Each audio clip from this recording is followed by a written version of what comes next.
오늘 설교할 내용을 권사님 기도하시는 내용을 압축해서 사실 많이 했습니다. 저는 누가복음 설교할 내용이 여러분 아마 설교 듣다 보면 아마 이제 알게 될 겁니다. 자, 이제 누가복음 강해를 다시 시작합니다. 제가 이제 새해 들어서 누가복음을 잠깐 끊고 주일 성수에 대한 얘기를 했던 것은 너무 중요하고 또 우리가 퇴색되어 가기 때문에 그걸 강조를 했던 겁니다. 사실 마음 같아서는 주일 성수에 대한 얘기를 거기 안식년, 신년까지 포함해가지고 더 하고 싶긴 하지만은 그러다 보면 누가복음 계속 끊겨질 것 같아서 이제 더 이상 안 하고 올해는 아마 주일 성수에 대한 얘기를 하게 되지 않을 것입니다. 그러나 주일 성수는 약간 잔소리 같은 설교예요. 너무 중요하기 때문에 여러분이 반드시 명심하고 기억하고 또 기억해야 한다. 뭘? 주일을. 오늘은 일요일이 아니라 주의 날이다. 그래서 구별되게 이 날을 우리가 지내야 한다. 이것은 설교를 듣지 않아도 여러분들 아주 머릿속에 탁 박히고 해야 돼요. 왜냐하면 왜라고 그랬죠? 주일을 거룩하게 구별되게 지키는 그 안에, 행위 안에는 우리 기독교의 본질적인 핵심적인 진리, 하나님이 나의 창조주시요 예수님이 나의 구주라는 그 고백이 담겨 있기 때문에 가장 중요한 계명이다. 이걸 명심하시고 이제 설교하지 않아도 여러분 한 해 동안에 주일을 일요일같이 지내지 말고 주일은 주의 날같이 여기시고 그렇게 지키시길 바랍니다.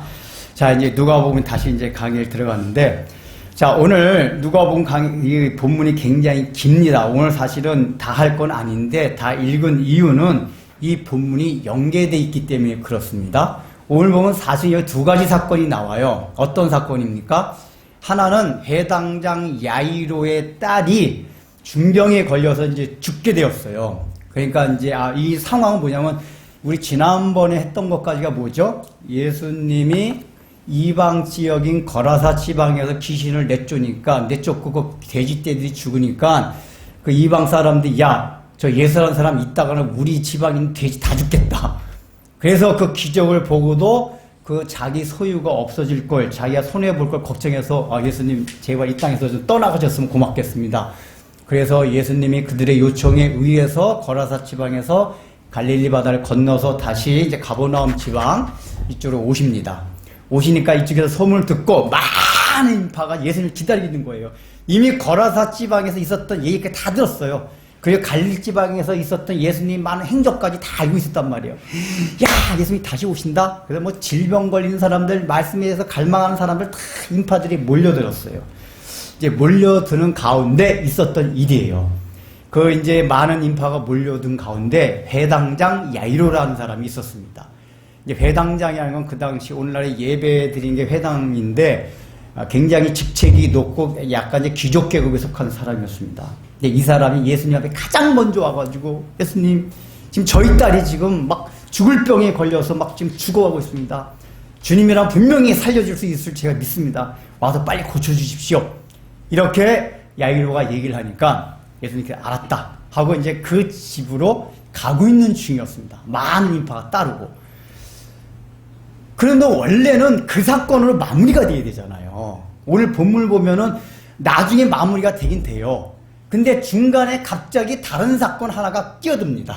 어떤 사건이죠? 많은 인파가 가는 도중에 혈류병을 앓고 있던 한 여인이 있었는데 이 여인이 중간에 끼어들어가 예수님이가 원래 야이로의 딸을 고치러 가는 도중에 이 여인이 다시 끼어들어가지고 이 여인이 앓던 질병이 치유함을 받고 이 여인이 간증을 듣고 이렇게 시간이 지체되다가 예수님이 다시 야이로의 집에 가십니다. 그러나 그 사이에 야이로의 딸은 죽어버렸어요. 그러니까 이 지금 사건 자체가 원래 우리가 일반적으로 이렇게 뭘 기록할 때는 한 사건이 마무리되고 또 다른 사건을 기록해야 되는데 이거는 한 사건 사이에 중간에 다른 사건이 끼어든 거예요. 이런 걸 우리가 이제 문학 기법 중에서 샌드위치 기법이라고 해요. 그러니까 이제 A라는 사건이 있었는데 갑자기 중간에 B라는 사건을 확 집어넣는 거예요. 그러니까 이거는 보통 이제 그 두 사건이 갖는 의미와 메시지가 다 있는데 그걸 극대화시키고 시너지 효과를 내기 위해서 이런 기법을 잘 씁니다. 특별히 이제 여러분 샌드위치가 그렇잖아요. 식빵이 딱 두 개가 있잖아요. 이게 원래 같은 식빵이 있는데 그 사이에다 앙골 집어넣는 거 왜 집어넣죠? 식빵만 먹어도 식빵의 맛이 있고, 앙꼬만을 먹어도 그 앙꼬맛, 뭐 햄이든 뭐 참치든 뭐 맛이 있는데, 그 앙꼬를 식빵 사이에 딱 넣으면은 식빵 맛도 내면서 앙꼬 맛도 내면서 또 앙꼬 맛도 아니고 식빵 맛도 아니고 더 좋은 시너지 효과 그 맛이 나잖아요. 이게 샌드위치가 그런 거거든요. 그러니까 이게 문학 기법 중에서도 샌드위치 기법이 그런 거예요. 둘 다의 A라는 사건과 B라는 사건의 의미가 다 있는데 두 사건이 같이 딱 B라는 사건, A 사건 집어넣으면서 시너지 효과가 더욱더 풍성한 내용이 드러난단 말이에요. 특별히 이제 마가라는 사람이 보면 마가복음에 보면 그런 샌드위치 기법이 굉장히 많아요. 뭐 예를 들자면 이런 거예요. 예수님이 제자들을 전도하러 파송시킵니다. 그러면 파송하고 나서는 이제 막 복을 하거든요. 그러면 그 사건이 이렇게 연결돼서 기록이 돼야 되는데 파송을 보냈어요. 그리고 갑자기 뭐가 끼어드냐면 세례 요한이 감옥에 갇힌 사건이 갑자기 확 끼어들어요. 그리고 나서 제자들이 전도하러 갔다가 보고하러 온 내용이 마무리돼요. 그냥 그 일종의 샌드위치인데 그건 왜 그렇죠? 그게 뭐냐면은 예수님이 파송한 그 사건의 내용이 뭐냐면 전하진 메시지가 예수께서 이 땅에 오시고 제자들이 가서 한 게 안진뱅이를 하고 귀신을 내쫓고 구약성경에 예언됐던 메시아가 하던 이 일들이 제자들이 전도하러 가서 그 일들을 해요. 근데 예수님께서 세례요한에게 세례요한이 감옥에 갇혀가지고, 야, 저 예수님 메시아 맞아? 메시아 맞으면 내가 왜 감옥에 갇혀있어? 그럴 때 예수님이 그 세례요한의 제자를 보내서 당신이 오실 그이니까? 물어보니까 내가 그이다. 그렇게 말하지 않고 구약성경에 예언된 그걸 얘기해요. 메시아가 오게 되면 안진뱅이가 일어나고 눈먼 자가 눈을 뜨게 되고 막 이런 얘기를 딱 해요. 즉, 그 메시아가 할 일이 제자들이 제자들이 직접 전도하러 하는 일과 같이 이렇게 말함으로써 시너지 효과가 난다 그 얘기예요. 근데 그 마가는 그 사건 자체는 사실은 시간적으로 다른 시간에 일어난 거예요. 요한이 감옥에 갇혔던 사건과 제자들이 전도받은 사건은 시간적으로 다르게 있었는데 마가가 복음서를 기록하면서 마가의 의도, 신학적인 의도 때문에 편집한 거란 말이에요. 그 B라는 이 세례요한이 옥에 갇힌 사람을 탁 끼어들게 한 거예요. 그걸 극대화시키기 위해서. 근데 오늘 누가복음의 사건은 같은 샌드위치 기법이긴 한데 이거는 누가가 사건 자체를 인위적으로 끼워놓은 게 아니라 실제 사건 자체가 샌드위치가 된 거예요. 봐봐요. 지금 가고 있었어요. 그래서 원래는 야이로의 딸을 고쳐주는 것으로 한 사건이 마무리가 돼야 되는데 갑자기 실제 역사적인 사건상 예수님이 가고 있는 도중에 혈루병 앓던 여인이 두드려 확 끼어들었단 말이에요. 그러니까 이건 뭐냐? 하나님께서 이 실제로 예수님께서 역사적으로 일어난 그 역사 현장 가운데 샌드위치 기법이 일어나도록 섭리하셨다 그 얘기예요. 왜냐? 그렇게 그 역사적인 예수님의 역사들이 샌드위치 기법이 일어나도록 함으로써 하나님께서 우리에게 주시고자 하는 메시지를 극대화시킬 수 있기 때문에 시너지 효과를 낼 수 있기 때문에 역사적인 시간적인 순서 자체를 아예 샌드위치 기법같이 하나님께서 역사하셨다 그 얘기예요. 그걸 우리가 전제로 하고 들어가야 됩니다. 그래서 오늘 본문을 다 읽은 거예요. 오늘은 사실은 앞에 혈루병 앓은 그 여인이 치유받은 요 사건만 할 겁니다. 그러나 이게 샌드위치 기법상에서 됐기 때문이라는 걸 설명하고 다 읽었는데 중요한 건 뭐냐면은 여러분들 샌드위치 중에서 여러분 겉에 식빵이 더 중요합니까? 안에 알맹이 앙꼬가 더 중요합니까? 앙꼬가 물론 사람마다 아이 목사님 저 식빵 우유 식빵이냐 옥수수 식빵이냐 호밀 식빵이냐 그게 더 중요한데 물론 이런 사람이 있을 수도 있는데 보통은 안에 앙꼬가 햄이냐 뭐 치즈냐 뭐 기타 막 이렇게 많이 넣어가지고 그 안에 앙꼬에 따라서 퀄리티가 보통 결정되잖아요. 이 샌드위치가 보통 그래요. 마찬가지로 이 샌드위치 기법도 안에 있는 게 사실은 중요도에 있어서 보면 퀄리티를 더 이렇게 좋은 게 많아요. 오늘 본문에서도 안에 있는 건 무슨 사건이죠? 야이로의 딸이 살리는 사건입니까? 혈루병 앓은 여인이 치유받는 사건입니까? 앙꼬가? 혈병, 왜냐, 처음에는 사건이 야이로의 딸을 살리러 가는 게 첫 번에 나왔잖아요. 그러다 중간에 혈류병 앓던 여인이 치유받는 사건 중간에 끼어들었단 말이에요. 그러니까 혈류병을 앓던 여인이 치유받는 사건이 안고예요, 샌드위치에. 이게 사실은 더 의미가 있어요. 우리가 볼 때는 죽은 사람, 혈류병을 앓은 건 그냥 질병이에요. 죽을 병은 아니야. 그거 살리는 사건하고, 근데 회당장 야이로의 딸은 나중에 나중에 죽었단 말이에요. 죽은 걸 살렸거든요. 어떤 게 저 중요해 보여요, 표면적으로는? 죽은 사람을 살린 게 더 커 보이잖아요. 근데 실제 내용상 보면 이제 여러분이 다 이제 설교를 다 들어보면 알겠지만, 이게 혈류병 앓던 여인이 치유받은 사건이 뒤에 회당장 딸이 살아나는 사건과 굉장히 밀접하게 연계되어 있는데, 중요되어 있어서 사실은 혈류병 앓던 여인이 치유받은 사건이 더 중요해요. 잘 들으셔야 돼요. 전제를 하고 이제 들어갑니다. 자, 이제 여기 이제 예수님이 이제 딱 그 말씀을 듣고 회당장 야이로에 갔어요. 일단은 회당장 야이로는 상당히 귀족이고, 그 당시에 귀족들은 예수님을 잘 안 따라다녔음에도 불구하고 이 사람이 예수님을 그렇게 기다리고 있었다. 이게 뭘 의미하죠? 인간으로 할 수 없는 일이 자기에 발생하기 때문에 그래요. 지금 그 딸이 무슨 병인지는 성경에서 말하고 있지는 않지만 죽을 병이에요. 의학적으로 고칠 수 없는 병이에요. 그러니까 이런 상황 앞에서 자기가 보편적으로 그 당시에 자기의 이렇게 지위층에 있는 사람이 예수님을 잘 따라하지 않았지만 이 사람에겐 예수님에 대한 갈망이 있었던 겁니다. 회당장 야이로는 자기의 있는 직책과 지위에 상관없이 자기에게 처해진 상황 자체가 너무 어렵고 힘들고 고통스러웠기 때문에 예수님에 대한 갈망이 있었다. 그 갈망이 예수님을 요청하게 했다. 이걸 하고 이제 우리가 들어갑니다. 그래서 예수님께 요청을 하니까 예수님, 그래, 가자. 내가 너희 딸을 병을 고쳐주마 하고 이제 가기 시작합니다. 그래, 많은 인파가 같이 막 따라갑니다. 그러니까 막 들치고 밀치고 막 하겠죠. 근데 그때 혈류병을 앓던, 혈류병이라는 건 무슨 병이냐면은 여자의 자궁에서 계속 피가 나오는 병이에요. 그러니까 보통은 여자가 월경 한 달에 한 번씩만 이렇게 피가 나오는데, 혈류병이라는 거는 질병이라서 계속해서 피가 나와요. 그러니까 피가 막 24시간 나오고 그런 건 아니래요, 어쨌든. 그러나 한 달에 한 번이 아니라 주기적으로 계속 피가 나오는 거예요. 그게 이제 혈류병입니다.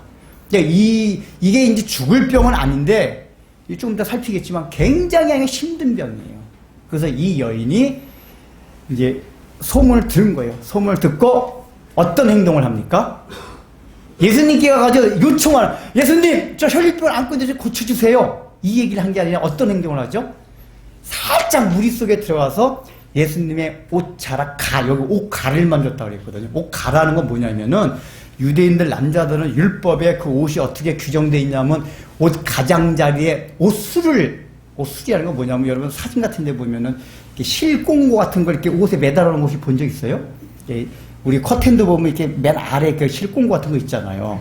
그걸 옷술이라고 하는데, 그거를 만들라고 율법에 규정하세요. 이건 왜 그러냐 하면은, 그 옷을, 그러니까 그 옷 가장자리에 그 실공고를 매달아 놓은 걸 통해서 하나님이 너희에게 주신 계명과 말씀을 기억하라는 의미에서 옷을 이렇게 만들려고 하거든요. 그러니까 유대인 남자들은 겉옷을 다 그렇게 입었어요. 근데 이 여인이 그걸 살짝 만진 거예요. 그러니까 겉옷 쪽에서 이것도 아니고 끝에 실 같은 거 살짝 만진 거예요. 그렇게 만지고 나니까 예수님께 뭐라고 말씀했습니까? 누가 내 몸에 손을 댔느냐? 라고 얘기를 하세요. 그때 베드로 뭐라죠? 주님 뭔 말씀이에요? 지금 제 인파들 하나 몰려드니까 막 부딪히고 하니까 지금 누가 만져요. 그렇잖아요. 막 사람들이 많다 보면 밀리고 들치고 하니까 막 이렇게 다잖아요. 아니다. 나에게 능력이 나갔다. 그래서 이렇게 말씀을 하신단 말이에요. 누구냐? 그래서 이렇게 말씀을 하시니까 그 한 여인이 두렵고 떨면서 나와서 그 경위를 얘기해요. 사실은 제가 이런 혈류병을 앓던 여인이었는데, 예수님께서 여길 우리 동네에 지나간다는 얘기를 듣고 제가 무리 속에 살짝 들어와서, 제가 혈류병을 안고 있었기 때문에 감히 말씀을 못 드리고, 옷을 살짝만, 그 옷을만 살짝 만져도 나을 것이라는 그 마음이 생겨서 만졌고, 즉시 제가 나음의 치유가 받은 걸 제가 경험했습니다. 쭉 간증을 얘기합니다. 자, 여러분, 요거 하고 있을 때 원래 첫 번째 주인공이 있으죠. 누굽니까? 해당장 야이로. 지금 이 여자가 치유를 받고 그 다음에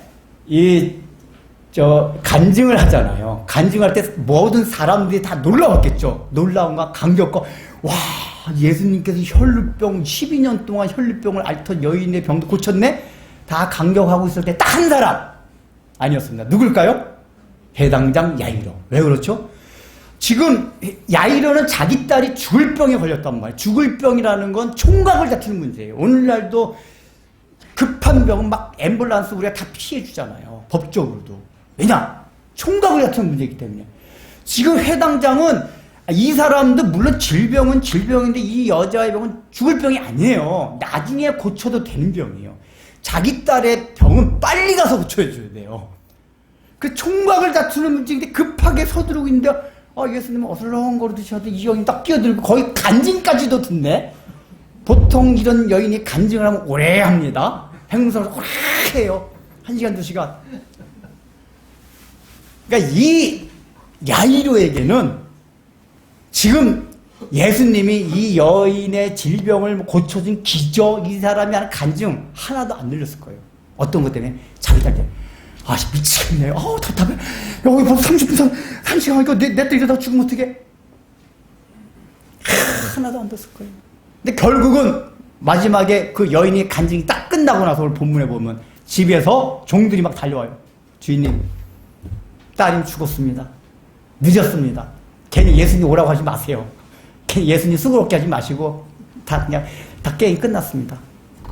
얘기해요. 이 얘기는 사람들이 갖고 있던 사고방식에 뭐가 있었냐면은 그래도 예수님이 질병은 고칠 수 있는 그런 신적 능력이 있다고 봤는데 죽은 사람을 살린다는 건 유대인들도 하나님만이 하실 수 있는 거기 때문에 그때까지만 해도 예수님을 하나님으로 생각지는 않았어요. 이게 메시아 정도 아주 그래도 하나님께서 어떤 신적 능력을 조금 부여하신 이 정도까지 생각했기 때문에 이 죽은 사람을 살린다는 거는 도저히 생각을 못했단 말이에요.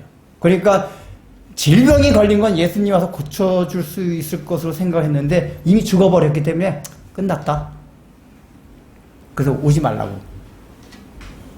그러니까 그래서 이 해당장 야이로가 실망하고 있을 때 예수님이 말씀하시잖아요. 두려워하지 말라. 믿어라. 이렇게 얘기를 하세요. 그러니까 이 얘기는 이미 그 얘기를 듣고 해당장 야이로 마음에 실망과 절망과 두려움이 덮친 거예요. 이 얘기는 이미 고전까지도 계속 답답하고 안절부절하고 있었다는 얘기예요. 어떡하나 빨리 가야지. 어떻게 보면 그 여자가 얄미웠을 수 있어요. 원래 혈류병 거중에 불쌍한 여인이잖아요. 불쌍한 여인임에도 불구하고 자기와 관계, 이 사람이란 게 그래요. 이게 객관적으로 보면 혈류병 걸린 여인은 불쌍한 여인이에요. 긍휼의 여인 받아야 돼요. 근데 자기의 손익과 관계될 때는 불쌍한 그런 거 나발 없어요. 저 여자 때문에 지금 내 딸, 미치. 막말하면 그랬을 거야. 막 이랬을 거예요, 속으로. 왜요? 그 여인으로 인해서 그 여인도 불쌍한 여인이지만 자기 딸이 지금 죽어갔기 때문에 답답하고 미치고 막 여인에 대한 어떤 원망, 예수님에 대한 원망, 이런 게 같이 나왔을 거예요. 이런 게 인간의 다 자기 중심적, 이기적인 사고들이에요. 아무리 사회 가운데 어떤 흉흉한 일들, 불행한 사람을 봐도 객관적으로는 그렇다 해도 자기의 딱 소리과 관계될 때 얄짤없어요. 인간이란 게 그래요. 이제 여기는 인간의 죄성계가 나오고 있는데 지금 해당장 야이로는 그런 마음의 상태예요. 유일하게 혈류병 앓던 여인이 취함을 보면서도 아무 기쁨과 감격이 없을 뿐 아니라 오히려 원망과 투덜거리니까 답답함이 있었던 한 사람, 해당장 야이로, 이 사람이었습니다. 근데 이제 다음 시간에 하겠지만은 오히려 그것이 반전이 됩니다. 그래서 이제 오늘은 이 혈류병 안에서 앓던 여인이 이거 사건 좀 더 깊이 보겠습니다. 일단 여러분들 이 여인이 마음 상태가 어땠을까요? 여기 이거와 동일한 내용을 다룬 병행본문인 마가복음 5장을 보면은 이 12해 동안에 이 혈류병을 앓던 여인의 상태를 뭐라고 설명하나? 많은 의사에게 가서 고통을 받았고, 자기 재산을, 자기 소유를 다 허비하였으되, 아무 효험이 없을 뿐만 아니라 더 심하였던 차에, 이렇게 마가복음이 기록을 해요. 뭐라고요? 자기 재산, 그러니까 나름대로 이 질병을 고치려고 의사를 많이 찾아갔어요. 그러니까 돈이 많이 들어갔어요. 자기의 있는 소유를 다 허비했어요. 그래서 그게 의사를 찾아갔던 것이 고통이 되었어요. 그래서 소유를 다 없앴음에도 불구하고 효험이 없을 뿐만 아니라 더 심해지던 차에 여인의 상태, 그런 상태예요. 그러면 마음이 어떻겠죠? 절망이죠. 여러분 그렇잖아요. 우리가 한가지 희망이라도 그래도 야 내가 저 가진 돈 가지고 이게 명의만 찾아가면 알 수 있을 거야. 희망이 있어요. 다 찾아다녔어요. 한 명도 못 고쳐요. 더 심해져요. 이제 재산까지 다 없어져 버렸어요. 이때 사람이 마음이 어떠냐? 완전 절망이에요. 거의 자살할 것 같은. 거기다가 플러스 이건 이제 현실적인 상황이고 종교적인 상황이 있었어요. 레위기에 보면은 율법 가운데 어떤 내용이 있냐? 이 유출병에 대한 규례가 나와요. 피를 흘린 병. 이 유출병은 하나님께서 부정한 자라. 여러분, 아니, 하나님 어떻게 그 불쌍한 사람을 부정한 자라고. 그래서 부정한 자를 만지는 다 부정한 자니 만지지 말라. 또 그 부정한 자는 다른 사람에게 가까이 가지 말라 명령하세요. 유대인들이 그 율법 너무 잘한단 말이에요. 이제 그 이유는 조금 이따 설명드릴게요. 아니, 하나님 그따위 이상한 법을 아니 자기가 피가 흘러내리는데 그 부정한 자로 사람을 못 만나게 하고 그렇잖아요. 그죠? 좀 더 설명드릴게요. 일단은 구약에 율법 이렇게 명시가 돼 있단 말이에요. 그러니까 이 여인의 입장에서는 가능한 숨기겠죠. 가족은 알겠죠. 그렇지만 누구라도 한 명 딱 알게 되면 그때부터 어떻게 되죠? 유대인들은 기본적으로 율법을 신뢰하기 때문에 사람을 안 만나는 거예요. 왜냐하면 자기가 반갑습니다 악수하는 순간 저 사람도 부정해져요. 일단은 자기가 혈류병을 앓고 있어 부정한 자라고 하나님께 여기신다니까 진짜 속썩을 내가 뭔 잘못을 해서 이 병에 걸려서 하나님 나를 부정한 자로 여기는가? 아마 자기 속으로 그렇게 생각했을 거예요. 거기다가 이제 자기랑 만난 사람 악수만 해도 다 부정한 사람이 되네? 미치고 환장한 거예요. 그 어떻게 사람을 못 만나는 거예요. 그리고 외부 사람들 그 사람이 혈류병을 앓는 사람이 하면 가까이 오지 않아. 왜요? 저 사람 만졌다가 자기 부정한 사람이 되기 때문에. 여러분, 우리 코로나 상황 때를 보면 잘 우리가 이해가 돼요. 그 전에 코로나 한창 심할 때 전철 타고서 누가 기침하잖아요. 그 진짜 자리를 피해서 한대요. 기침도 옆에서 하면 일어나가 저쪽에 다 피해요. 술금수고. 무슨 벌레기야. 진짜 제가, 이게 코로나 한창 심할 때는, 인간이라는 게 참, 진짜 벌레 보듯이 보더라고요. 기침만 하면 벌레 보듯이 봐요. 그러니까 사람인데. 다 경험해서 우리 코로나 때 그러셨어요. 그런 거 비슷한 거란 말이에요. 쟤 혈류병. 쟤 가까이 우리 부정한 사람인데. 코로나에 병만 걸리지 유대인은 부정한 거 하나님께 저주받은 자란 말이에요. 쟤 가까이 하나님께 저주받아. 그러니까 이 사람이 아까 육신적인 상황한테 완전히 탕진해가지고 절망감이 있는데 거의 플러스 이 종교적인 유대인의 종교적인 상황 자체도 그 절망이 더 심해지기만 해요. 어떤 절망? 아무 사람도 자기를 만날 사람이 없어요. 가족들조차도. 가족은 그래도 가족이니까 집안에 있게 하겠죠. 어떻게 하겠습니까? 코로나하고 똑같아요. 코로나는 옛날 그랬잖아. 야, 얼굴은 보지 말고 방에서 나오지 마. 밥 갖다 줄게. 그랬잖아요, 우리들. 밥 갖다 주고 그것도 손에 잘 안 대고 뭐 이렇게 탁 해서 싹쓰레기통에 버리고 그 뭐 손에 담은 또 뭐 병균이 옮을까봐. 저는 안 그랬거든요, 사실. 별로 그런 거 지금. 많이 그랬어요, 우리가. 그러니까 이제 혈류병에 걸리면 그런 거예요. 가족들도. 야, 너 방에서 나오지 마. 내가 밥은 다 갖다 줄게. 가족들에게조차도 버림을 받는, 소외감을 느끼는. 여러분, 사람이 육체적인 고통도 고통이지만 가장 사람이 살아가면서 절망감 느끼는 때 언제인지 아세요? 인간으로부터, 친구로부터, 가족으로부터 버림을 받거나 소외를 당할 때 사람들의 얼마나 상처가 커진지 몰라요. 그러니까 이 여자는 육체적인 질병이 문제가 아니라 사실 정신적인 질병, 정서적 그 손괴, 무너짐, 이게 너무 심했을 거예요. 아무도 자기를 만나주지 않고 전부 자기를 벌레같이, 여러분 모든 사람이 나를 벌레같이 본다고 느껴져 봐요. 미치게 사람, 야 나를 다 벌레같이 보네. 그래도 유대인이기 때문에 자살 안 했을 거예요. 신앙이 있으니까 자살을 못하고 나를 다 벌레같이. 그러니까 아무도 12년 동안 아무도 안 나고 맨날 집에서 혼자만.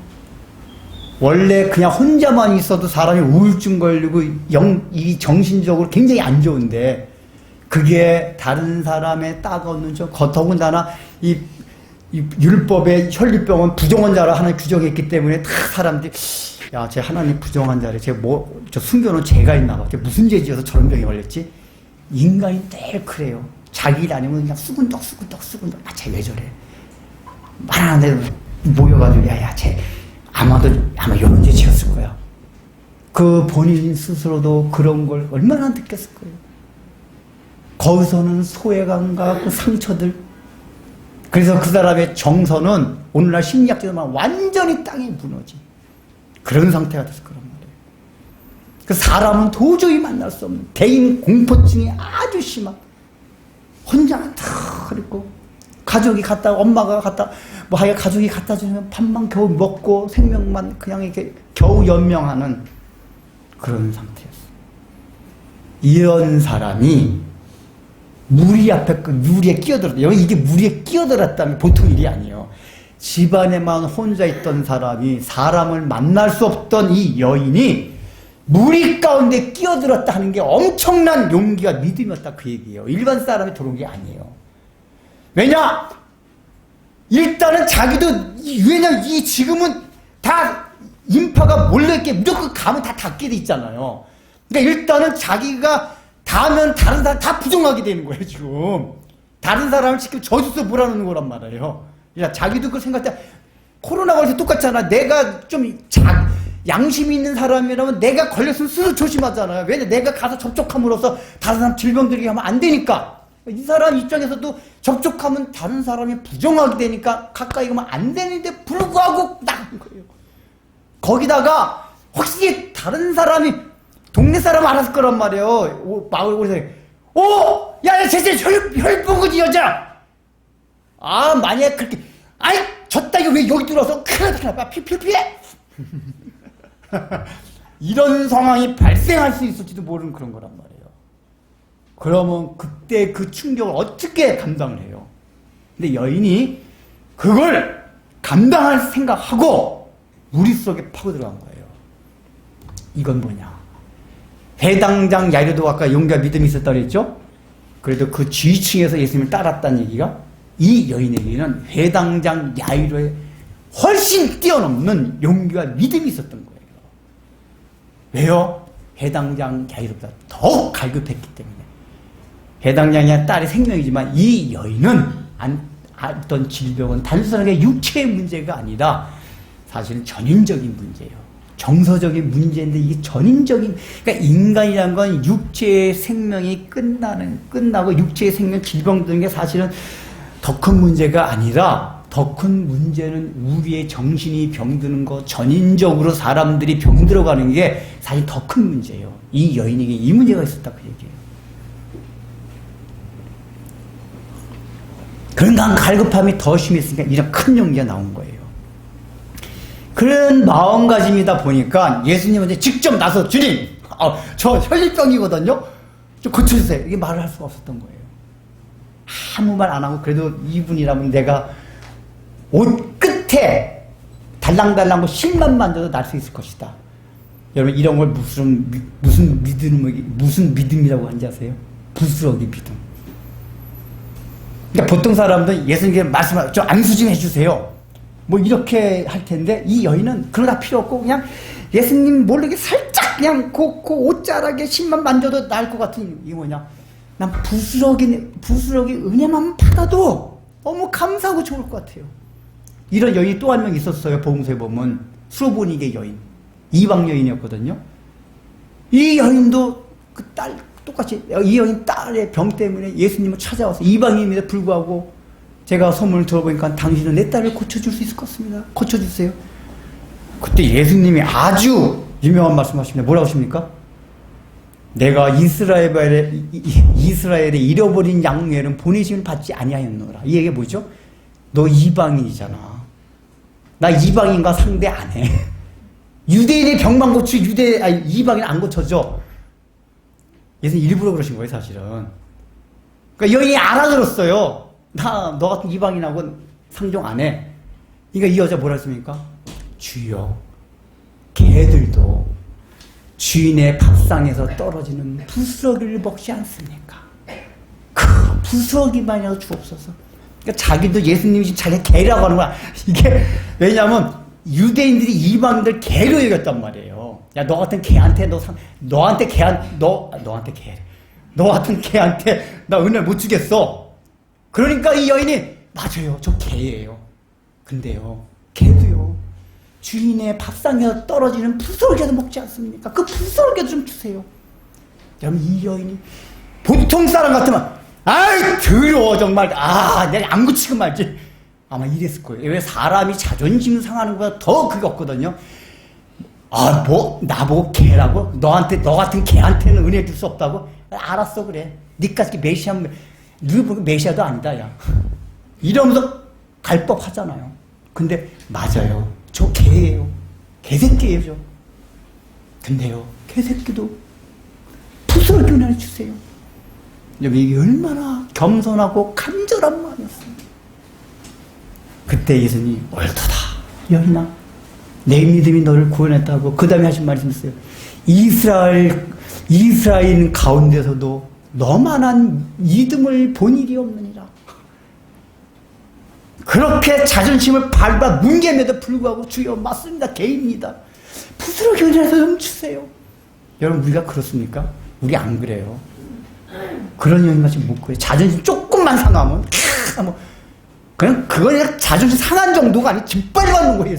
막 그 사람을, 여인을 짓밟아놨는데도 주여, 맞습니다, 저 개예요.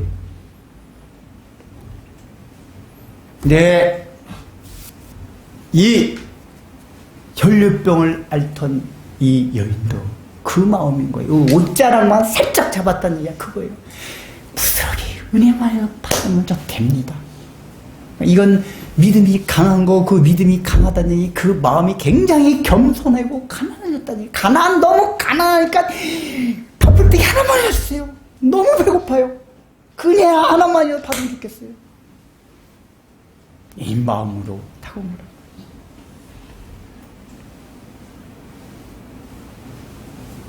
여러분, 오늘 우리가 왜 은혜를 못 받습니까? 지금 여기에 보면 많은 인파가 모여들었습니다. 이 인파들은 예수님을 대적하던 사람들이 아니었어요.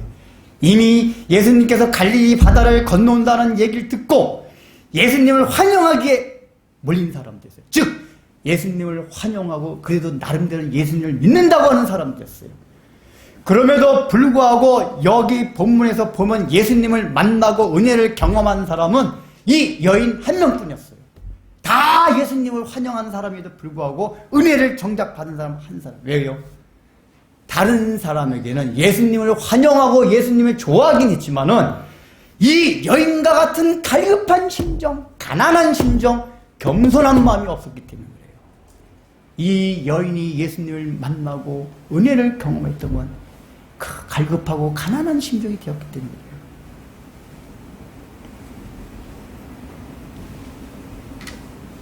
오늘날 우리가 교회를 다니고 신앙생활을 함에도 불구하고 왜 나는 은혜가 없지? 왜 나는 그 감격이 없지? 여러분, 그런 의문이 들지 않습니까? 그렇다면 우리는 우리의 마음이 가난하지 않다는 얘기예요. 갈급함이 없다는 얘기예요.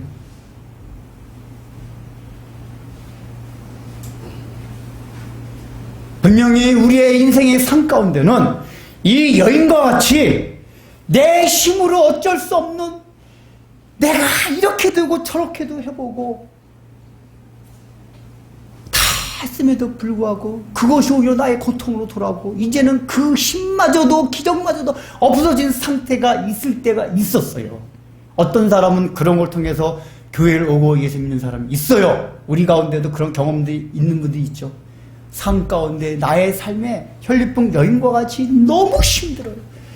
그래서 내가 가진 재산, 내가 가진 소비, 내가 가진 어떤 소유를 가지고 다 탕진하면서 내 힘을 가지고 그걸 고쳐보려고 했지만은 고치지 못할 뿐만 아니라 더 심해져서 이제는 정말 자살하고 싶을 정도로 너무 힘들어서 그런 상태가 되었을 때 어느 날, 야! 우리 동네 앞에 예수님이 지나가! 우리 교회 한번 와봐!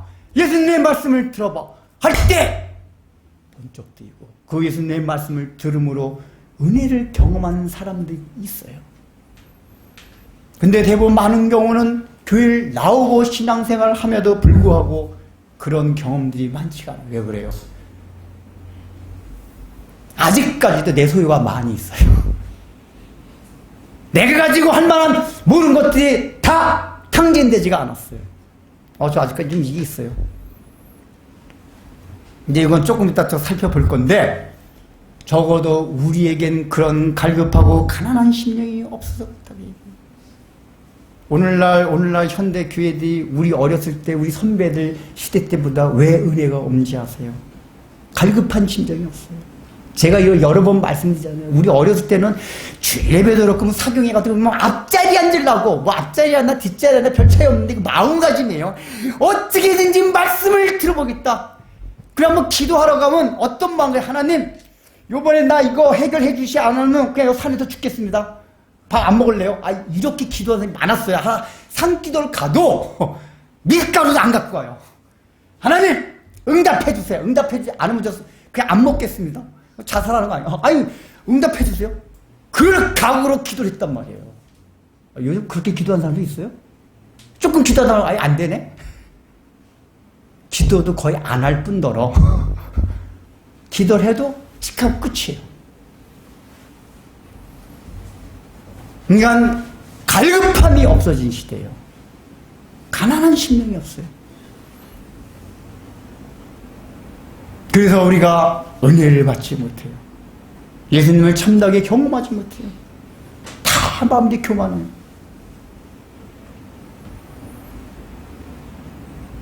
그래서 의 여인은 이런 심정으로 예수님의 옷 자락의 끝에 실 옷을 탁 만졌어요. 당장 나음이 없어요. 요대 끝나면 좋잖아요. 근데 우리 예수님 참 짓궂으세요. 예수님 당연히 아셨겠죠.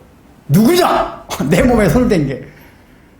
그러니까 베드로가 짜증이 나서 주님 뭔 소리예요? 지금 인파가 막 몰려드니까 사람들이 막 부딪히고 하니까 무슨 누가 닿죠? 아니다. 내 몸에 손을 댄 자가 있다.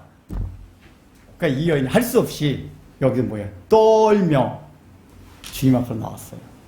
주님 저입니다. 그러면서 자초지정 경일 얘기 쫙 해요. 자, 그러면은 여러분 원래 이 여인은 사람들 앞에 나서기 싫어했던 사람 아니에요. 아직까지 여러분 대인기피증 정신적인 정서적인 질병들은 육체적인 질병보다 더 치유받기가 힘듭니다. 훨씬 오래 걸려요. 그러니까 이 여인이 예수님 옷자를 만나가지고 육체적인 피가 안 나온다고 자기가 딱 알았어요. 그럼에도 불구하고 당장 낫다고 해서 사람들을 만나가지고 막 신앙을 할 수가 있겠습니까? 없겠습니까?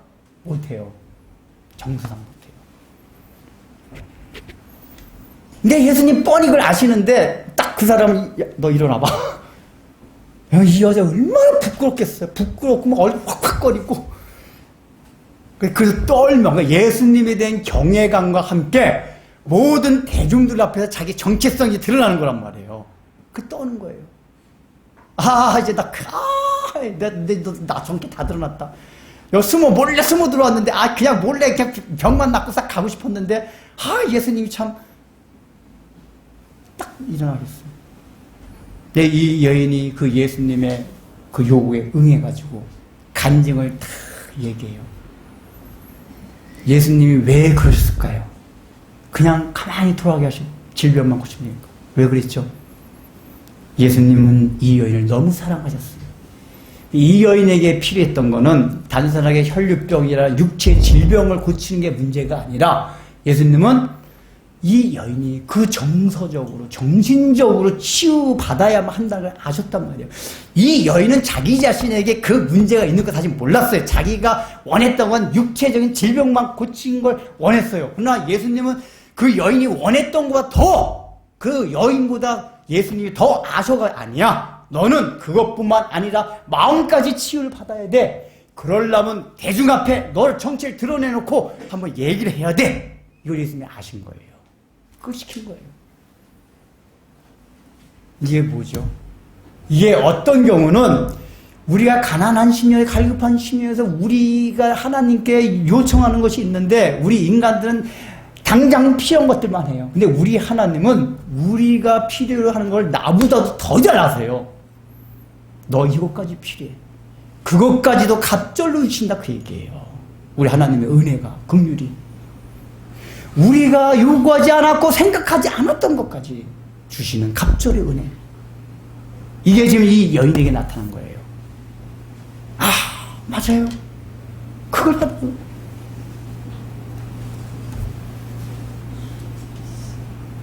왜냐? 예수님 보실 때 이 여인은 지금 혼자 대인기피를 하면서 살아왔기 때문에 육체만 치유받으면 행복한 삶 못 살아요. 먼저 가족들과 친구들과 동네 사람과 나가서 대중 앞에서 얘기도 하고 만나서 뒤지고 볶고 안고 끌어안고 다 해야지만이 이 사람이 전인적인 치유가 되고 진정으로 행복한 삶을 살아갈 수가 있단 말이에요. 예수님이 그걸 원하셔서 이 여자에게 직구준과 같은 누구야? 일어나봐! 얘기를 하게 한 거예요. 여러분 우리가 때로고 그럴 때가 있어요. 다른데 은혜를 받았는데 나의 정체는 드러내지 않고 그냥 적당히 은혜 받은 상태에서 살아가고 싶을 때가 있어요. 근데 하나님이 때때로 우리의 정체를 나의 모습 그대를 드러내게 하는 그런 일들이 발생할 때가 있어요. 근데 우리는 그때가 너무 창피하고 부끄러워. 아, 창피해 부끄러워. 근데 그게 필요해서 그래요. 그런 걸 우리가 경험함으로써 정말 우리에게 있는 진짜 문제들 그게 해결될 수 있기 때문에 하나님의 때때로 우리로 하여금 창피하고 부끄럽고 뭔가 내가 하고 싶진 않은데 주님께서 그쪽으로 몰아가시는 상황들이 있을 수가 있다 그 얘기예요. 그걸 받아야 돼요. 여러분 교회 다니고 신앙생활하면서 우리의 자존심이 상하게 하고 이상하게 예수 믿는 사람도 자기 정체를 잘 안 드러내요. 우리가 소급을 왜 하죠? 예배만 드리고 싹싹 가는 이게 왜냐하면 자기를 드러내고 싶지 않다요. 그냥 적당히 그냥 묻혀가지고 한다는 얘기는 별로 사람은 자기를 드러내야 돼요. 그래야지 치유가 되기 시작해요. 전인적인 치유가 돼요.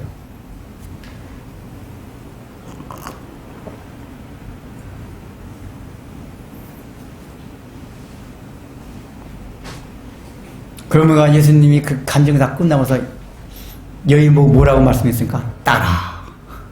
이것도 특이한 표현이야. 따라. 여인아 그러지 않고 따라. 내 믿음이 너를 구원하였다. 왜 따라 그런지 아세요? 아까 옷술을 만졌다 그랬잖아요. 근데 옷술이 율법 자체는 규정되지 않았는데 유대 사회에서 그 남자들이 유대 사회 권위의 그 상징이기 때문에 가족 아니면 그 옷을 못 만지게 돼 있어요. 쉽게 말하면 율법 명하지 않았어도 그 만지면 감옥 가 그런 거란 말이에요. 유대의 통례, 이 법상은. 근데 이게 지금 여자가 딱 이거 만졌잖아. 이건 그러니까 유대인들이 볼 때는 무슨 이거 일반적인 형법한테 걸리는 거란 말이에요. 근데 가족만 만질 수가 있었어요. 근데 예수님 뭐야? 이 여인 따라. 너 내 가족이라고 얘기해요. 만져도 된다. 만져도 된다고 얘기해요. 그러니까 이 여인을 향한 그 사랑. 따라. 근데 예수님이 얼마나, 그러니까 이 여인은 상징이에요. 누굴? 우리를 향해서. 여러분 여기에 12라는 공통된 숫자가 나옵니다. 혈류병 앓던 여인도 12년간 혈류병을 앓았어요. 그리고 야이로의 딸도 12살 되던 지금 병이 앓고 죽었어요. 동일하게 10이라는 숫자가 다 같이 등장을 해요. 그러면 하나님께서 왜 이렇게 역사하셨을까요? 성경에서 몇 가지 숫자들은 일반 중동에서 통용되는 어떤 그 메시지가 있는 숫자를 차용하신 경우가 많았다고 그랬죠. 하나님의 섭리를 이 계시를 통해서 설명하는 가운데 숫자가 가진 의미를 하나님께 차용하셨다 그 얘기예요. 그러니까 열둘이 왜 하나님께서 이 사건을 열둘이냐? 굳이 12살 되던 여자예요. 또 혈류병도 12년 동안 앓혔어요. 그리고 역사 일으키셨단 말이에요. 왜 그렇죠? 이 열둘이 갖는 의미가 있어요. 공통적으로. 여기 두 개 다. 열둘이라는 건 일반은 하나님의 백성, 12지파, 12지파, 12사도, 그렇잖아요. 여러분, 이게 사도행전에도 보면은, 원래 12사도인데, 가룟 유다가 죽어가지고 11사도가 되었잖아요. 이제 사도행전에서 복음이 다시 전파 시작될 때, 제자 한 명 더 뽑아요. 근데 복음을 전파하는데 사실 한 명 안 뽑아도 돼요. 실용적으로는. 근데 하나님이 한 명을 더 뽑게 하세요. 12를 맞추게 하는 거예요. 하나님의 택자라는 그 상징적인 의미를 가르쳐주기 위해서 한 명을 더 뽑게 한 거란 말이에요. 하나님의 택자들, 구원받은 백성들. 그러니까 이거는 혈류병이나 한 여인, 죽어가는 야이로의 딸뿐만 아니라 우리 전체를 가리키는, 우리 전체의 상태를 말해요. 특별히 여기 이제 좀 더 설명하겠지만 질병이 어떤 인류의 전체의 상태를 나타내는 때도 있고 어떤 경우는 이스라엘 하나님의 택한 자의 상태를 나타내는 경우도 있는데 이 본문에서는 택한 자 이스라엘의 상태를 얘기하는 거예요. 지금 12이 아니라 둘 다 이스라엘의 상태, 믿는 사람의 상태가 너희 이래왔다, 이스라엘의 상태가 이래왔다를 설명해 주는 거예요. 그 의미 좀 더 설명드릴 거예요. 그러니까 이 여인에게만 해당해 우리에게도 동일하게 얘기해요. 우리에게도 우리 예수님께서 동일하게 그 긍휼을 된 마음으로 우리가 알지 못했던, 생각하지 못하고 요청하지 못했던 은혜까지도 주신다. 이게 우리를 향한 예수님의 사랑이다 그 얘기예요. 믿으십니까? 예수님 그렇게 사랑하세요.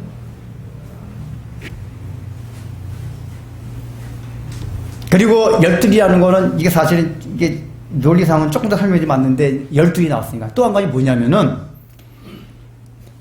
유대 사회에서는 12살 되던 애 성인식을 해요. 근데 우리나라의 성인식과 개념이 달라요. 유대 사회의 성인식이 된다는 건 뭐냐? 율법의 아들. 지금까지 부모의 아들이었어요. 아버지 아들, 어머니 아들이었어요. 성인식이 12살 되는 해에 성인식을 하는데 그 의미 뭐냐? 이제는 너 사람의 아들에서 율법의 아들, 하나님의 아들인데 율법의 아들이라고 해요. 너가 이제 율법을 스스로 생각하고 묵상하며 지키고 이제 부모가 잔소리하지 않아도 너 스스로 성인이 되었겠네. 율법의 아들이 되어서 살아가라. 이게 12살이 되던 해에 성인식이 있었던 그 개념의 의미였었단 말이에요. 그래서 예수님도 12살 되던 해에 성령 갔을 때 막 마리아가 찾아다니까 여자요, 어째요 나를 찾으셨느냐. 이게 뭐냐, 이제 12살 되었기 때문에 이제는 나도 율법의 아들이 되었기 때문에 제사 그 서기관들과 이 토론하는 게 당연하지 않습니까? 성인식 끝났어요. 그 얘기란 말이에요. 근데 다 12살 그 야일의 딸도 12살에 병 걸려서 죽고 이 혈류병도 12년 동안 앓았어. 이게 뭐냐? 율법이 우리를 상징하는 걸 말해요. 그 12년이라는 게 율법의 아들이 된 걸 말해요. 율법의 아들이 되었을 때 우리의 상태, 거기에 그 율법은 결국 율법의 사실은 원래 선한 건데 하나님의 속성인데 실제적으로 이스라엘 민족은 하나님의 선한 속성인 율법을 통해서 그들이 그 율법이 자신들을 올가매고 조아매고 그 율법들 통해서 오히려 자신들이 선하고 의의로 생각을 하고 조금 율법을 지킨다고. 그래서 사실은 하나님의 의와 자비와는 떠나는 사망의 길로 가게 하는 그게 율법이 그렇게 했다 그 얘기예요. 이걸 가르쳐 주는 거예요. 그런데 예수님께서 오셔서 너희가 율법을 위해서 망가진 그걸 내가 다시 회복시키겠다 이거예요. 혈류병 걸린 여인을 살려내시고 죽은 야일의 딸을 살려내신 것 자체가 뭐냐? 율법으로 망가진 이스라엘 너희 상태를 내가 다시 회복시켜주겠다. 이걸 지금 말씀해 준 거란 말이에요. 10이라는 숫자가. 네, 예수님께서 이렇게 이제 하니까 아까 그 간증이 다 끝나니까 아까 말씀드렸듯이 회당장 야이로마는 얼마나 그걸 듣고 있는 건데 마음이 그냥 아마 이 회당장 야이로의 마음 그런 게 있었을 거예요. 주님 급하지 않은 저희는 고쳐주면서 책다름이 빨리 가지 않습니까? 여러분 우리가 신앙생활 하면서 그런 적이 있어요. 아니 다른 사람은 얘기 들어보면 아니 하나 그 기도 참 잘 들어주네. 막 간증하는 것을 보니까 유 목사님은 한번 기도해서 응답도 받았다네. 그런 은혜도 받았다네. 근데 나는 왜 못 받지? 하나님 나만 차별하시는 건가? 왜 그런 적 없어요? 아니 더 나가. 나는 기도하면 할수록 더 안 돼. 더 악화가 돼. 상황 유지도 안 되고. 이럴 때 어떤 마음이 들죠? 하나님 저 사람만 사랑하는가? 그 실제도 그런 일이 있어요. 같은 성도인데도 불구하고 이 사람이 너무 육신적으로 막 응답도 잘 되고 막 이 사람은 자녀들도 막 대학에 진학하고 직장도 승진하고 근데 나는 애도 대학 떨어지고 자기 직장에서 탈락돼 직장에서 떨어지고 사업 망하고 이러면 얄밉대요 괜히. 그 사람이 간증을 하면 얄미워진대요. 이게 인간의 악함인데 우리의 마음들 가운데 이런 것도 있었어요. 왜 다른 사람은 은혜를 받고 응답을 받는데 나는 없나? 이 야이로의 마음이 그런 마음이었어요. 근데 이게 반전이 되잖아요. 나중에 보면은. 반전이 돼요. 여러분 생각해 보세요. 이게 야이로가 이런 마음을 가질 수밖에 없던 이유가 뭐죠? 인간의 입장에서는 죽은 사람을 살려내는 것과 질병 고친 걸 살려내는 게 어떤 게 더 큰 일입니까? 죽은 사람을 살려내는 게 큰 일이에요. 그러니까 근데 하나님 입장에 천지만물 지으신 분 입장에서는 뭐예요? 똑같아요. 질병을 고치는 거나 죽은 사람이 아무것도 안 해 다. 그러니까 예수님은 근데 인간이 아직까지 인간이 가진 이성관들이 그걸 이해 못하니까 예수님 빨리빨리 가셔야 돼. 왜 안 가시고 있어? 예수님은 챙겨주세요. 야 어차피 나한테 다 똑같아. 우리가 그러고 있을 때가 많아요. 우리의 이성과 논리, 우리의 개념 생각하니까 왜 응답이 하냐 미치겠네 이거 이 사람 죽을 텐데 그래 죽어요. 끝났다. 이제 기도가 뭐 필요 없다. 완전히 끝났다. 우리의 생각이야 그 얘기예요. 우리의 생각이에요. 하나님은 아니에요. 야 너 완전히 끝나나 덜 끝나나 나한테 똑같아. 어차피 내가 지금 다 똑같아. 우리 하나님이 그러신단 말이에요. 야이로가 아직까지 그걸 모르는 거예요. 여기에 하나님 나라의 은닉성이 있어요. 여러분 제가 이 8장이 서두에서 말씀드렸죠. 하나님 나라 관점에서 살펴본다 그랬죠. 기억하십니까? 8장 전체가 하나님 나라의 일을 전파하시라고 쭉 얘기해요. 그리고 8장에서 하나님 나라 일을 전파하신다고 첫 번째 하는 게 뭐죠? 씨 뿌리는 비유에 대해서 말씀하셨어요. 그래서 씨 뿌리는 비유가 하나님 나라에 대한 진리를 가장 극명하게 드러낸 게 씨 뿌리는 비유예요. 왜냐 예수님 뭐라고 말씀하시냐면은 너희가 씨 뿌리는 비유에 이거를 알지 못할진데 어떻게 다른 하나님 나라의 비유들을 이해하겠느냐? 즉 씨 뿌리는 비유가 하나님 나라에 대한 본질적이고 핵심적인 진리들이 함축되어 있다 그 얘기예요. 근데 그때 그 씨 뿌리는 비유 가운데 하나님 나라 특성 3가지를 말씀드렸어요. 기억나십니까? 첫 번째 하나님 나라의 은닉성, 두 번째 하나님 나라의 확장성, 세 번째 하나님의 주권과 의지. 기억나세요? 이게 8장이 보니까 제가 10월부터 했더라. 10월부터 8장이 너무 오래돼가지고. 근데 은닉성이라는 게 뭐라고 그랬죠? 보아도 보지 못하고 들어도 듣지 못하고 깨닫지 못하게 하시면 이거 얘기했잖아요. 아니 하나님 무슨 그런 못된 하나님이 있어? 그게 아니라 그랬잖아요. 왜냐? 하나님 나라를 실제 그대로 보여주면은 보여주는데 안 보여요. 들려주는데 안 들려요. 설명을 해주는데 이해를 못해요. 그 엉뚱하게 이해를 하고 엉뚱하게 본단 말이에요. 그러니까 실제 유대 예수님 당시에는 메시아에 대한 개념 자체를 설명을 해주면 자기네 방식으로 얘기를 해요. 원래 하나님의 구약성경에 예언된 메시아는 고난을 받고 죽는 메시아예요. 근데 인간적으로 자꾸만 생각하니까 메시아 하면 막 로마 군단을 다 제압하고 막 우리에겐 빵을 만들어주고 자꾸 인간적으로 생각하니까 그런 메시아는 차라리 설명해주지 않는 게 낫단 말이에요. 하나님 입장에서는. 오해, 선무당이 뭐죠? 사람 잡기 때문에 괜히 어설프게 진리 가르치면 오해하고 더 큰 역효과가 나기 때문에 보아도 더 이상 안 알려주시는 거예요. 그게 보아도 보지 못하고 듣지도 듣지. 등성 이걸 그걸 이게 그게 하나님 나라의 은닉성, 숨겨져. 그러니까 하나님 나라가 여러분 제가 내내 강조하니 갑자기 하늘에서 번개 빵빵빵 십자가 모양이 딱 나타나서 예수님이 모든 인류는 보아라. 야 이러면 한 명도 예수 안 믿는 사람이 없을 거예요. 누가 예수 안 감히 그것도 인류가 전 시간에 똑같이 봤어요. 9중에 전 세계 뉴스에 똑같이 야 영국, 미국, 한국 다 하늘에서 예수님이 나타나가지고 모든 인류를 향해서 너희들은 나를 왜 안 믿느냐? 누가 예수를 안 믿어요? 근데 이 뭐 하나님의 나라는 어디 저 구석국에서 어디 힘도 없고 상경 한 굴적에서 저 목사로 하는 게 맨날 돈 없어가지고 대리운전을 하고 아니 이게 이 세상의 관점에서 무슨 하나님의 나라고 진리 무슨 야 내가 더 낫다. 로마 제국의 그 개념과 사고방식에 보면은 하나님 나라 눈에 하나도 안 보여요. 자기 나라가 훨씬 나아요. 로마 제국이 훨씬 나아요. 메시아 왕국 개뿔 안 보여요. 그들의 눈에. 어떤 사람의 눈에만? 지금 12시 20분이에요?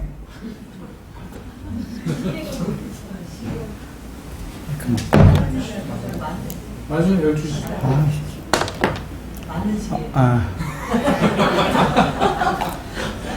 아니, 원래 오늘 내용이 많을 거로 생각하고 했는데, 그래서 나눌까 말까 막 고민하다가, 그래도 다음에 또 이거 야유로에 딸 얘기를 해야 되기 때문에 오늘 이거 맞추려고 했는데,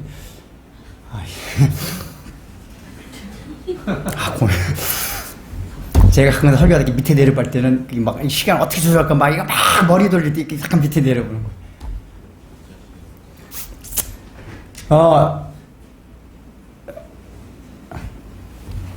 자, 그래 하나님 나라 은닉돼 있습니다. 그래서 그 은닉돼 있다는 건 우리가 전제를 알아야 돼요. 하나님 나라 구원이 늘 숨겨져 있다.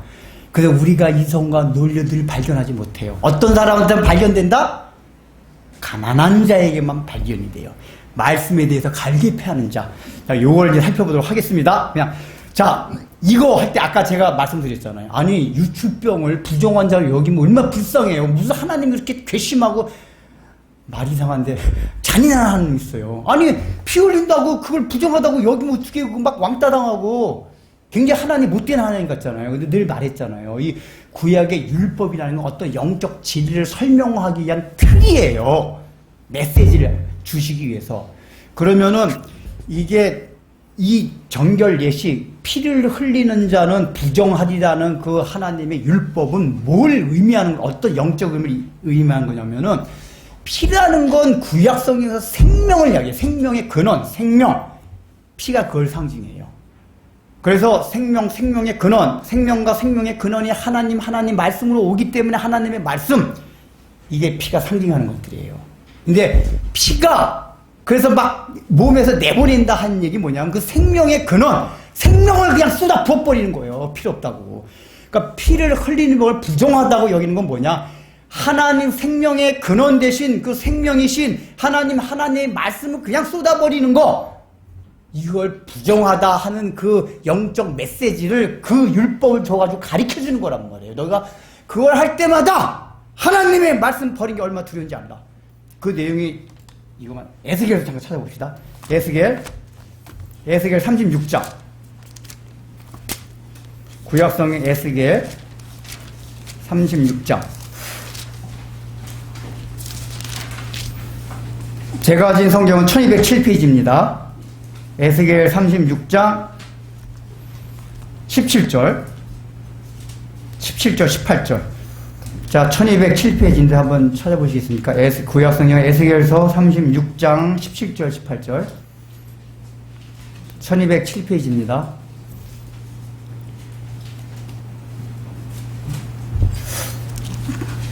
그 내용이 나오고 있어요. 요걸 이제 좀 설명.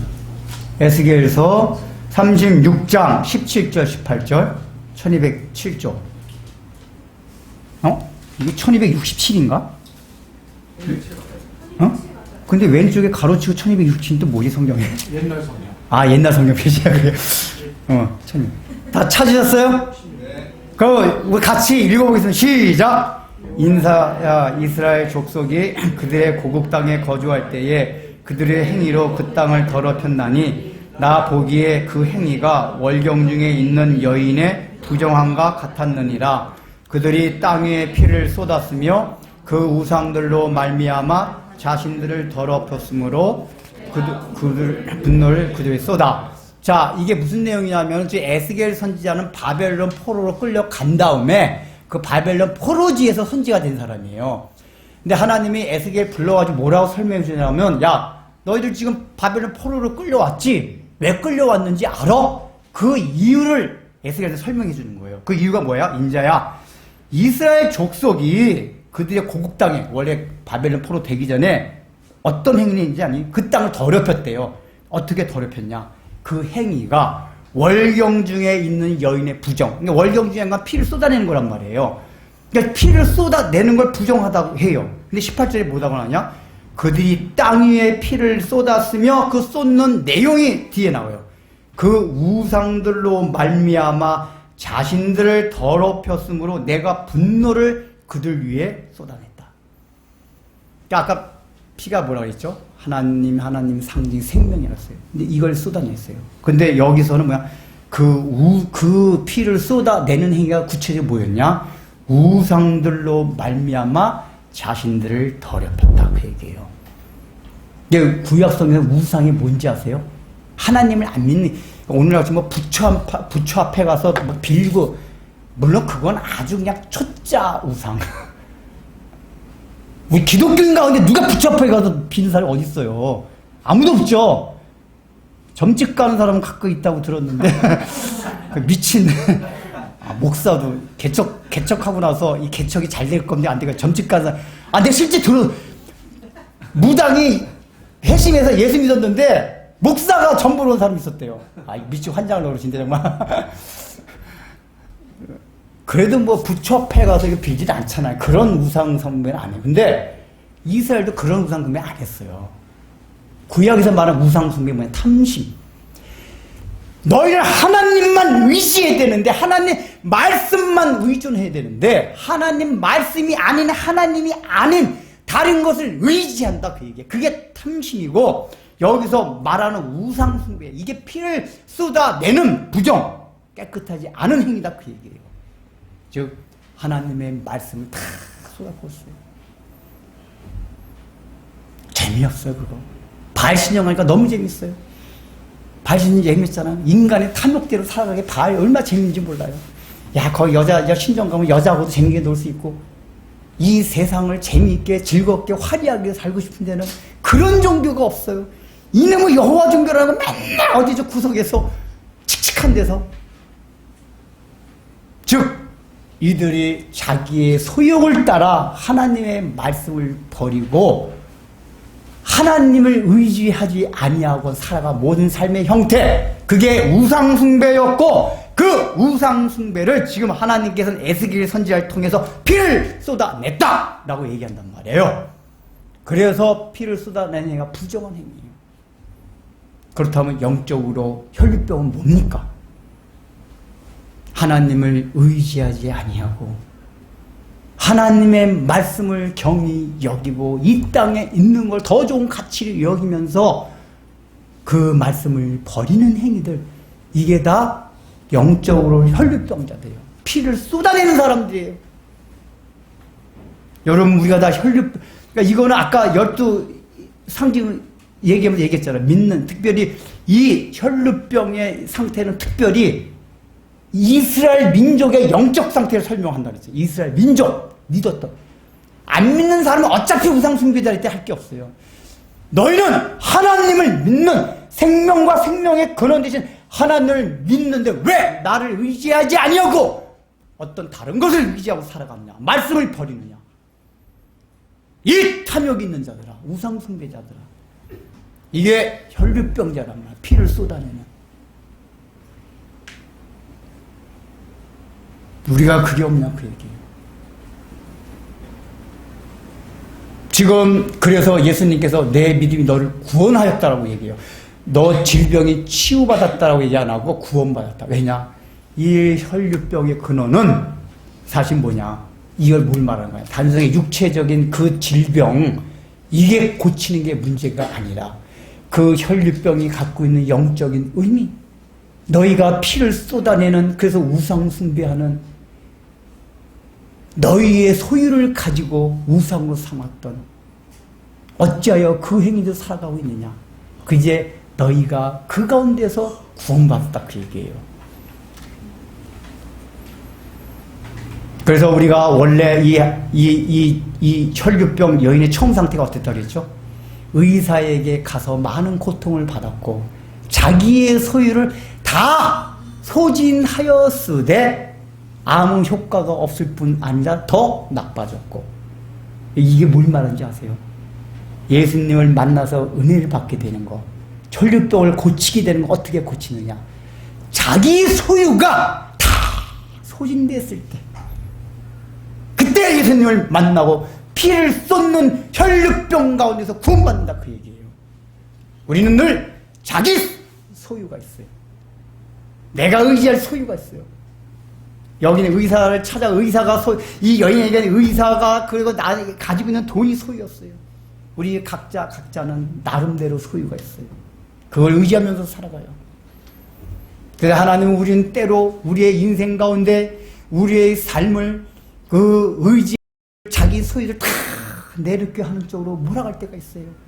그게 경제적인 문제든 건강의 문제든 인간관계의 문제든 여러 관계를 통해서 내가 이 땅에 더 이상 의지할 곳이 없다.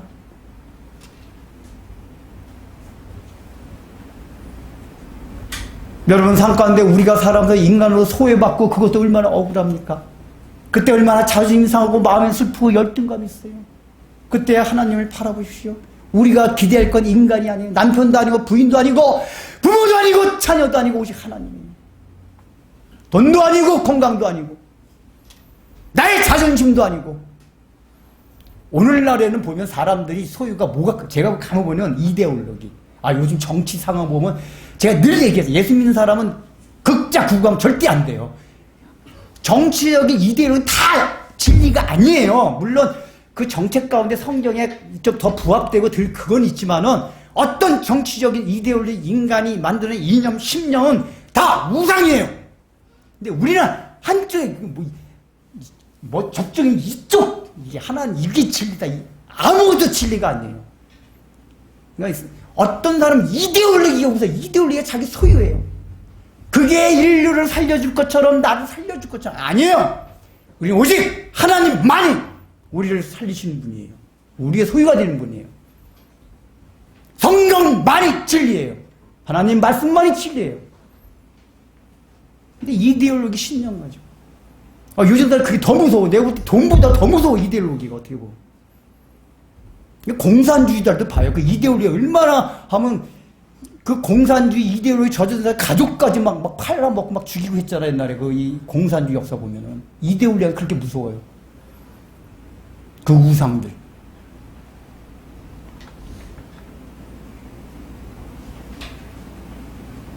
예수 믿는 사람은 하나님 위에 어떤 것도 절대 하면 안 돼요. 다 우상이에요.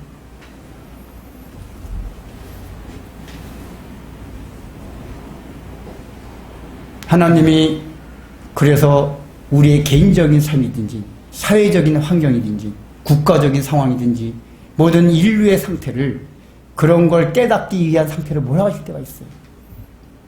너희들이 의지할 것 없다. 인류가 얼마나 평화를 도모하고 평화를 갈구했습니까? 그래서 국제 연맹을 만들고 국제 유엔을 만들었어요. 그걸 기대했어요. 의지했어요. 하나님 그게 아니라는 걸 보여주세요. 아무리 국제연합하고 유엔 만들어 인간은 여전히 전쟁하고 싸우고. 너희들은 안 돼. 보수든 진보든 아무 상관이 없어요. 인간이 만들어낸 모든 이념들은.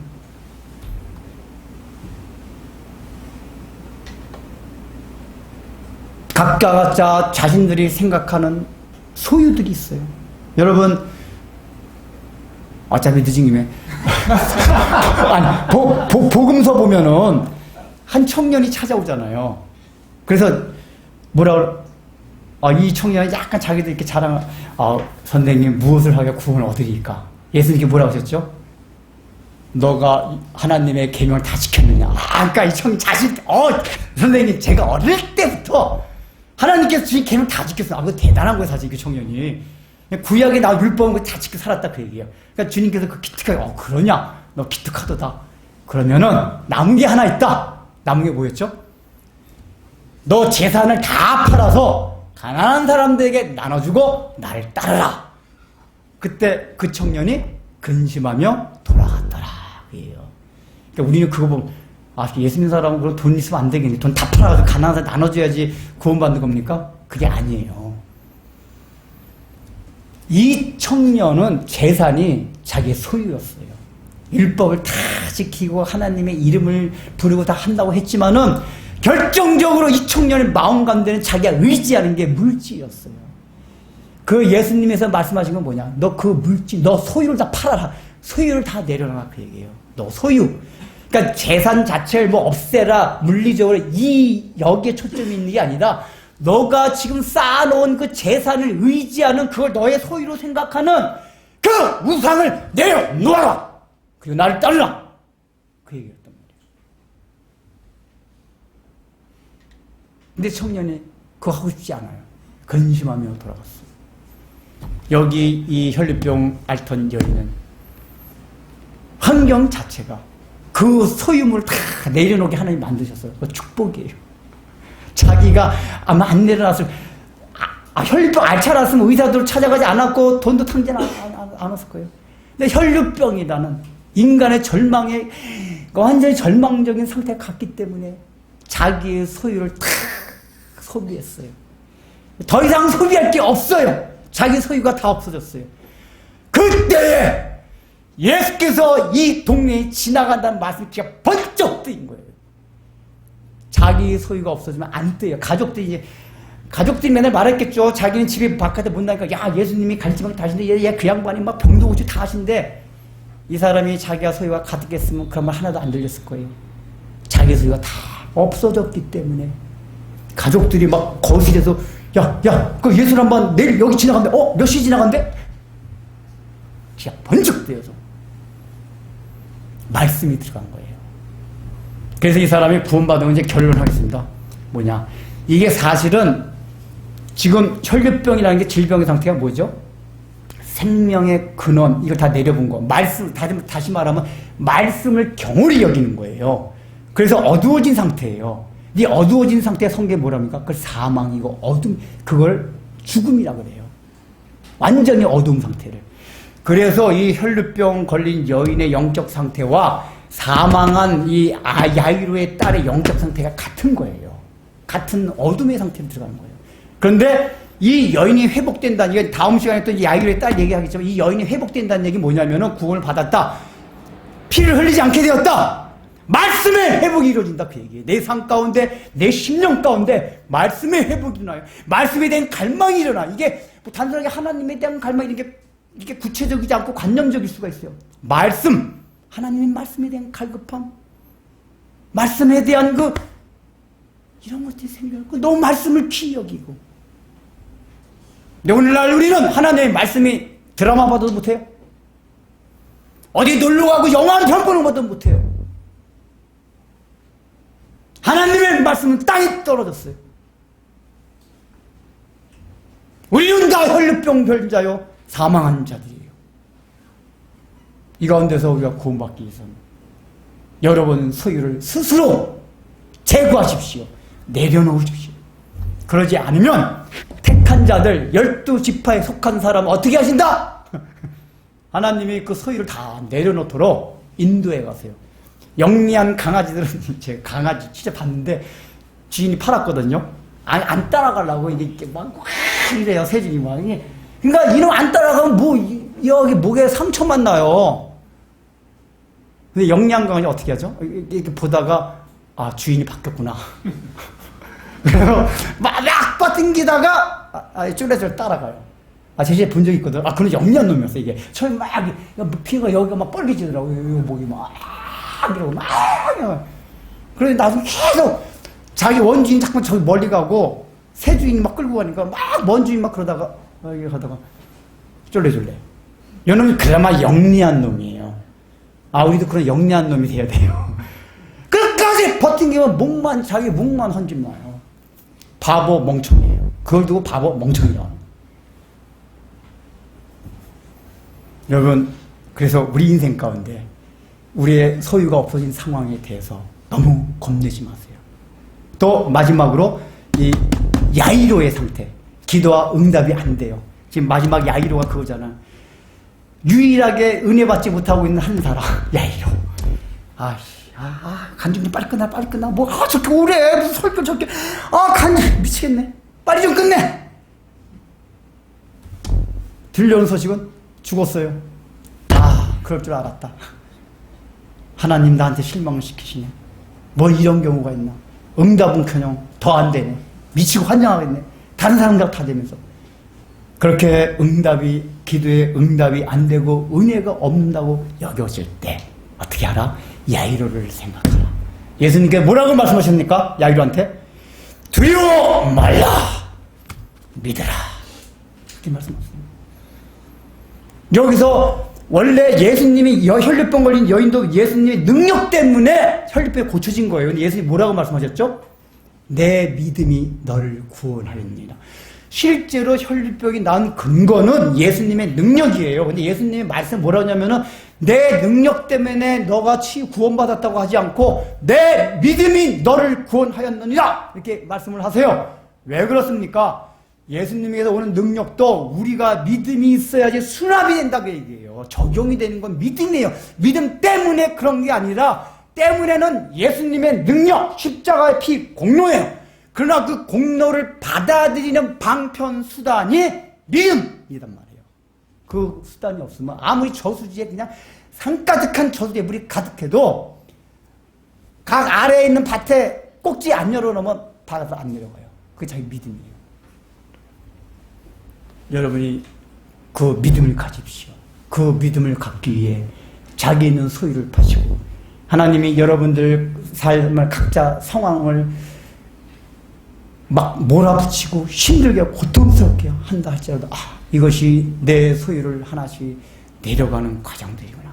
이걸 생각하면 우리의 삶 가운데 은혜가 있습니다. 궁극에는 하나님의 은혜를 경험하게 될 것입니다. 어떤 은혜? 갑절의 은혜. 실제적으로는 이 여인도 갑절의 은혜 받았죠? 야이로도 그래요.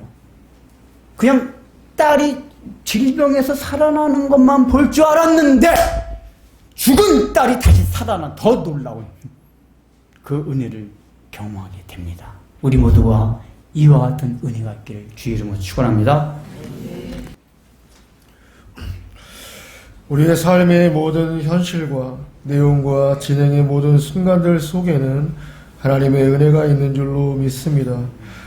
우리의 소유가 우리의 삶을 버티게 해주는 것이 아니라 하나님의 은혜와 자비가 긍휼히 우리의 삶의 생명됨을 믿사오니 그 믿음과 감사함으로 하나님 앞에 헌금합니다.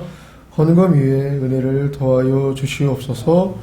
예수님의 이름으로 기도드립니다. 아멘.